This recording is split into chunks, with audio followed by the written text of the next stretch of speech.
Өнгөрсөн баасан гарагт буюу 8 дугаар сарын 15-ны өдөр Оросын албаны улсын ерөнхийлөгч Владимир Путинтэй Америкийн нэгдсэн улсын ерөнхийлөгч Дональд Трамп нар Аляскад уулзсан. Тухайн уулзалтаар Украины дайны галыг зогсоох талаар бүрэн шийдэлд хүрч чадаагүй. Тэгвэл өнөөдөр Европын 8 улсын удирдагчид болон Украины ерөнхийлөгч Владимир Зеленский Вашингтон дахь цагаан ордонд альчиллаа. Энэ үеэр Украины ерөнхийлөгч Владимир Зеленский Америкийн нэгдсэн улсын ерөнхийлөгч Дональд Трамп нар хоёр талд уулзалт хийсэн. Тухайн уулзалтаар Украины дайныг зогсоож энхийн хилцээр байгуулах алхам одоогоор хийгдэг байна.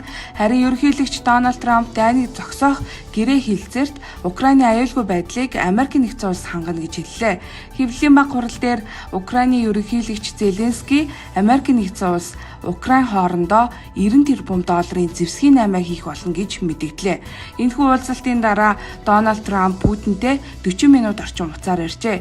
Цаашид Трамп, Путин, Зеленский гэх удирдагчид гурван талын уулзалт зохион байгуулж магадгүй болохыг BBC агентлаг мэдээллээ.